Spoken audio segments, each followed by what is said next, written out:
बिस्मिल्लाहिर्रहमानिर्रहीम। वजीर की जान पे बनी हुई थी, फकीर बात ही नहीं सुन रहा था।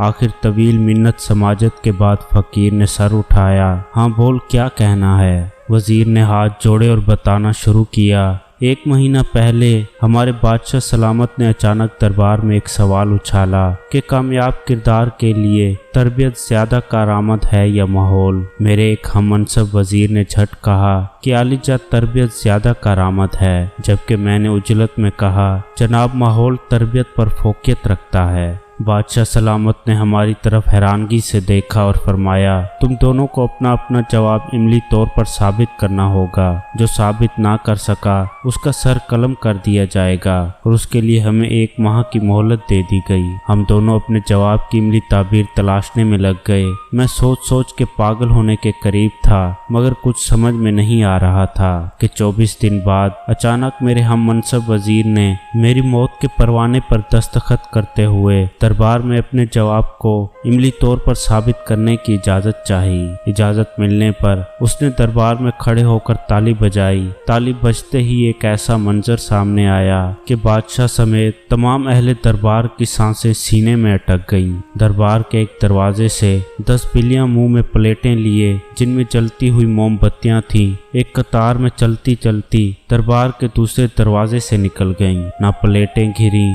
और न मोमबत्तियां बुझीं। दरबार तारीफ और तौसीफ के नारों से गूंज उठा। मेरे हम मनसब ने बादशाह की तरफ देखा और बोला, हजूर, ये सब तरबियत ही है कि जिसने जानवर तक को इस दर्जा नज़्म ज़ब्त का आदी बना दिया। बादशाह ने मेरी जानिब देखा। मुझे अपनी मौत सामने नजर आ रही थी। मैं दरबार से निकल आया, तभी एक शख्स ने आपका नाम लिया कि मेरे मसले का हल आपके पास ही हो सकता है। मैं 2 दिन की मुसाफत के बाद यहाँ पहुँचा हूँ। दी गई मुद्दत में से 4 दिन बाकी हैं। अब मेरा फैसला आपके हाथ में है। फकीर ने सर झुकाया और आहिस्ता से बोला, वापस जाओ और बादशाह से कहो कि 30वें दिन तुम भरे दरबार में माहौल की अफादियत साबित करोगे। वजीर ने लाचारगी से कहा, मगर मैं तो ये कभी न कर सकूंगा। फकीर ने सर झुकाते हुए कहा कि आखिरी दिन मैं खुद दरबार में आऊंगा। वजीर मायूसी और परेशानी की हालत में वापस दरबार चला आया।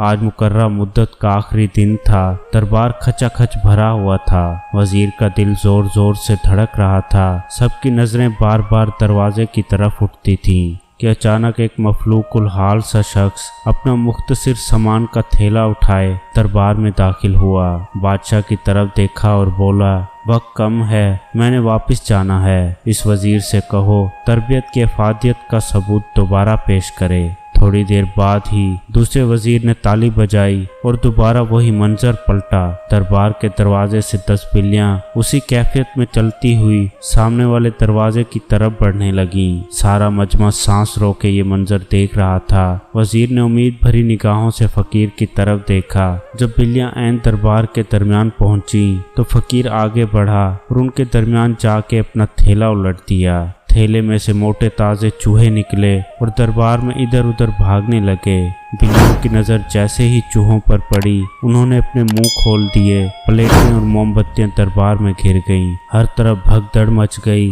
बिल्लियां चूहों के पीछे लोगों की झोलियों में घुसने लगीं। लोग कुर्सियों पर उछलने लगे। दरबार का सारा निज़ाम दरहम बरहम हो गया। फिर फकीर ने बादशाह की तरफ देखा और बोला, हजूर, आप किसी जिन्स की जैसी भी अच्छी तरबियत कर लें, अगर उसके साथ उसे अच्छा माहौल फराहम नहीं करेंगे तो तरबियत कहीं न कहीं अपना असर खो देगी। कामयाब किरदार के लिए तरबियत के साथ साथ बेहतर माहौल बेहद ज़रूरी है।